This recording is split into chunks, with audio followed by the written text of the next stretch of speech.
Jail بھرو تحریک اب تک کیا ہے اور پاکستان تحریک انصاف اب تک کن کن مراحل سے گزر چکی ہے اور آگے چل کے اس پارٹی نے کیا کرنا ہے، آئیں ذرا اس کا ایک تفصیلی جائزہ لیتے ہیں۔ مجھے اچھی طرح سے یاد ہے 2013 کے الیکشنز، جب پاکستان تحریک انصاف اپنی الیکشن کیمپین کے لیے محنت کر رہی تھی، کوشش کر رہی تھی، اور وہ تمام تر لوگ جو کہ پاکستان میں ایگزسٹنگ پولیٹیکل پارٹیز سے بری طرح سے تنگ آ چکے تھے، یا ان کے خیال میں وہ پولیٹیکل پارٹیز ڈیلیور نہیں کر پا رہی تھی، جن میں پاکستان پیپلز پارٹی، پاکستان مسلم لیگ نون اور اس کے علاوہ جمعیت Ulema Islam, Jamaat Islami, all these parties, تمام تر پارٹیاں اپنی جدوجہد میں لگی ہیں۔ اگر پاکستان کی ہسٹری میں تھوڑا سا پیچھے چلے جائیں اور 2 سے 3 ڈیکیڈز پیچھے چلے جائیں تو ہمیں جا کر پتہ چلتا ہے کہ ان پارٹیز نے، جتنے بھی ابھی ہم پاکستان تحریک انصاف کے مطابق پاکستان ڈیموکریٹک موومنٹ کی صورت میں ہم دیکھ رہے ہیں، ان پارٹیز نے مختلف مراحل کا، اس سے پہلے کہ ہم پاکستان تحریک انصاف کی بحیثیت پارٹی پرفارمنس پر بات کریں یا ہم اس چیز پر کامنٹ کریں کہ اس نے 2018 سے آنورڈ جو ہے وہ اچھا پرفارم کیا تھا یا برا پرفارم کیا تھا یا کیا ہونا چاہیے تھا، ہمیں سب سے پہلے یہ دیکھنے کی ضرورت ہے کہ ایک سیاسی پارٹی کے لیے پاکستان جیسے ملک میں کیا نعرہ بلند ہونا سوٹیبل ہے۔ ہم ہمیشہ سے دیکھتے آئے ہیں پاکستان کی ہسٹری میں کہ پاکستانی عوام غربت سے، چینی مافیا سے، آٹا مافیا سے اور اس کے علاوہ کرپشن سے، میں 1951 کے پیپرز اگر آپ کو اٹھا کے دکھاؤں، آج بھی آپ 1951 کے پیپرز اٹھا کر دیکھیں، 1952 53 1950 کی دہائی میں، مختصر یہ کہ سب سے پہلے پروڈا کے نام سے ایک ایکٹ جو ہے تیار ہوا تھا، اور وہ ایکٹ اس لیے تیار کیا گیا تھا کہ جتنے بھی پولیٹیکل ریپرزینٹیٹیوز ہیں ان کی ڈسکوالیفیکیشن کے لیے ایک ایسا آرڈیننس پریپیئر ہوا تھا جیسے کہ پرویز مشرف کے دور میں نیشنل اکاؤنٹیبلٹی بیورو پریپیئر ہوا تھا۔ پاکستان کی 1947 سے لے کر اب تک کی ہسٹری کسی بھی صورت میں نارمل نہیں فیل ہوتی ہے۔ ہم جب بھی اس ہسٹری کو اسٹڈی کرنے لگتے ہیں ہمیں ایسا محسوس ہوتا ہے کہ یہ ہسٹری بہت اچھی ہے، اور مورخین نے، خاص طور پہ ایک مورخ نے کیا خوب کہا ہے کہ اگر تاریخ کو پڑھتے ہوئے تاریخ کے اندر اتار چڑھاؤ یا مسائل نہ دکھے تو سمجھ لو کہ تمہاری تاریخ کے لکھنے والے میں کوئی مسئلہ ہے، وہ تاریخ جینون نہیں۔ پاکستان 1947 کے بعد سے ہی اپنی انیشیل جو سٹیجز آف ڈیولپمنٹ ہیں، جس میں آئین پریپیئر ہوا، پہلا آئین 1956 میں پاکستان میں انفورس ہوا، اور اس سے آنورڈ جو بھی جدوجہد ہمارے پالیٹیشنز کی طرف سے کی گئی، ہم اس کو دیکھیں تو ہمیں ایک عجیب سا احساس اس کے اندر نظر آتا ہے۔ ہم اپنے حکمرانوں کے لیے ہوئے جتنے بھی سٹیپس ہیں یا ہماری سیاسی پارٹیز کے لیے ہوئے سٹیپس کو کسی بھی طرح سے نارمل نہیں فیل کرتے،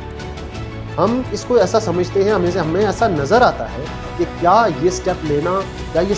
پاکستان کے فیور میں تھا۔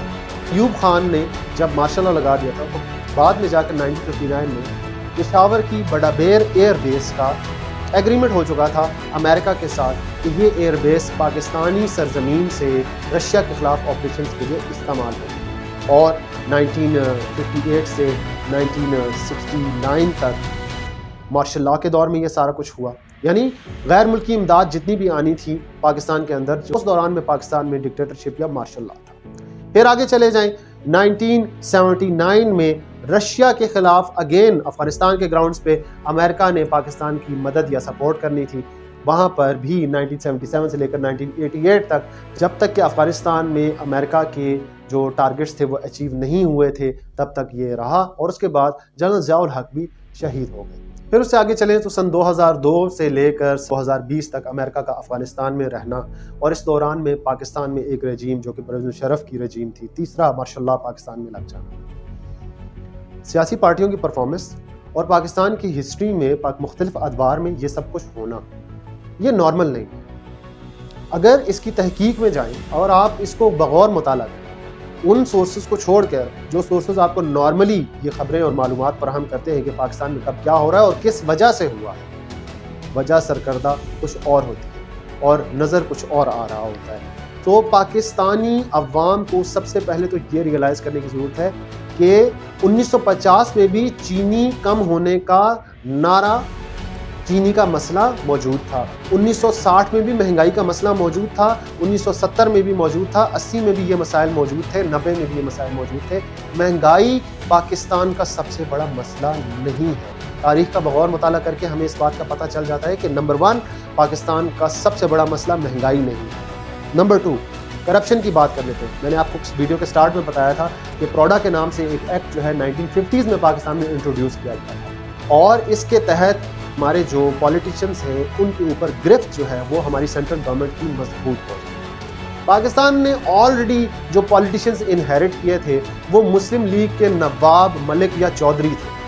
ان میں سے کوئی بھی گرومڈ اپ پولیٹیشین نہیں تھا۔ یہ وہ لوگ نہیں تھے جو کہ عوام کی طرف سے منتخب نمائندے تھے۔ یہ وہ لوگ تھے جو کہ تحریک پاکستان میں انگریزوں کے ساتھ ان کے ساتھ پرامن طریقے سے سیاسی سرگرمیوں میں چلنے کی وجہ سے کافی ساری امیونٹیز لینے کے بعد یہ لوگ پاکستان میں ڈائریکٹلی پاکستان کی پولیٹکس میں ریپرزنٹیٹو بن کے آگے تھے، اور پاکستان میں ان کے آگے آنے پر بیوروکریسی اور جو سول پولیٹیکل ایلائٹ ہے ان کے درمیان ایک چپکلش اور ان کے درمیان ایک کولڈ وار کا سٹارٹ ہونا ایک نیچرل سی بات تھی۔ اور پاکستان میں ویسے بھی جو ہماری بیوروکریسی ہے، بیوروکریسی اسٹرانگر آئی تھی as compared to civil political elite, تو پاکستان کے اندر بیوروکریسی کا ہولڈ زیادہ مضبوط ہونا، اسٹیبلشمنٹ یعنی انسٹیٹیوشنز کا ہولڈ زیادہ مضبوط ہونا، یہ ایک نیچرل سی بات تھی۔ سو سکندر مرزا نے ہمارے پولیٹیشنز کو برخاست کیا تو وہ بھی کرپشن کے نام پر تھا۔ جب 1970 سے آنورڈز بھٹو کے خلاف بھی جو تحریک چلی، اس تحریک میں بھی اس پر کرپشن کے ایلیگیشنز تھے، اس کو بھی سزا سنا دی گئی۔ کوئی ایک ڈیبیٹیبل ایشو ہے، اس کے اوپر علیحدہ سے ڈیبیٹ، میں آپ کے لیے اس کے اوپر علیحدہ سے ایک ویڈیو ضرور کمپائل کروں گا اور آپ کو ان حقائق سے آگاہ کروں گا کہ بھٹو کی موت جو ہے، اس کا اس طرف جانا کہ وہ مرڈر کے اندر کنوکٹ ہو گیا، اس کے پیچھے کیا وجوہات ہے۔ Bhutto was a very good politician by the way. Pakistan کے سارے پولیٹیشینز ہی دے آر ورکنگ فائن، ہر ایک نے اپنے اپنے دور میں کچھ نہ کچھ ضرور پاکستان کے لیے بہتر کیا ہے۔ اب آگے چلیں، نواز شریف اور بے نظیر۔ سب سے انٹرسٹنگ دور 1988 سے آنورڈ سٹارٹ ہوتا ہے۔ 1988 میں بے نظیر الیکٹ ہوتی ہے، ڈیموکریٹکلی الیکٹ ہوتی ہے۔ 1990 میں اس کو کرپشن کے الزام میں اس کی پوسٹ سے، اس کی جو پرائم منسٹر کی پوسٹ ہے اس سے پریزیڈنٹ جو ہے وہ اس سے پوسٹ چھین لیتا ہے،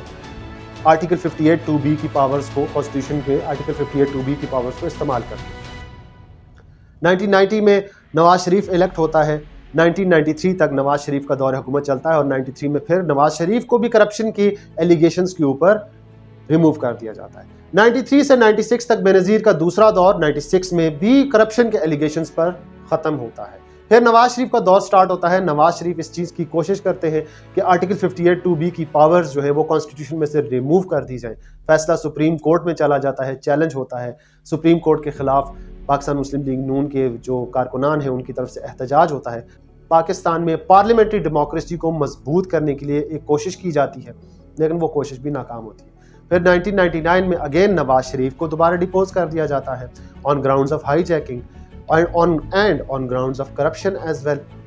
سو یہ کیا ہو رہا ہے؟ ہمیں یہ پتہ چلتا ہے کہ پاکستان کا کرپشن جو ہے وہ بھی ایک بڑا مسئلہ نہیں ہے، یہ صرف ایک پروپیگنڈا ہے، یہ صرف ایک نعرہ ہے۔ تم عوام کو ان حقائق سے اور ان تفصیلات سے دور رکھنے کے لیے جن پر توجہ دے کر تمہاری گروتھ اور ڈیولپمنٹ ہو سکتی ہے، میڈیا کی تمام تر ٹیپس، تمام تر ریکارڈنگز کو اٹھا کے دیکھ لیجئے، 1947 سے آنورڈز اخبارات اٹھا کے دیکھ لیجئے، آپ کو پاکستان کے مسائل میں صرف یہی مسئلے نظر آئیں گے کہ پاکستان میں مہنگائی ہے، پاکستان میں کرپشن ہے، پاکستان میں یہ غلط ہو رہا ہے، پاکستان میں وہ ساری وہ چیزیں جو کہ سپرفیشل نیچر کی ہیں، ڈیپتھ میں، گہرائی میں جو پاکستان کے اوریجنل مسائل ہیں ان کے لیے سیاسی طور پر شعور پیدا ہونے ہی نہیں دیا گیا۔ اور یہ بحیثیت قوم آپ کے اور میرے ساتھ ہونے والا سب سے بڑا جرم ہے۔ ذمہ داران کون ہیں یہ میں نہیں جانتا، لیکن اس سچ اور اس حقیقت کو سمجھنے کے لیے مجھے اور آپ کو تاریخ کو بلا تعصب پڑھنا ہوگا۔ اگر تعصب کے ساتھ پڑھیں گے اور پارشیلٹی کے ساتھ پڑھیں گے تو ہم اسی طرح سے مہنگائی، روٹی، کپڑا، آٹا، بجلی، گیس، لوڈ شیڈنگز، ان سب کی جو پرابلمز ہیں ان سے کے ساتھ یہی خبریں سنتے سنتے میں نے اور آپ نے بھی بوڑھے ہو کر مر جانا ہے ایک دن، لیکن ان مسائل نے حل نہیں ہونا۔ آپ سب لوگوں کا بہت شکریہ۔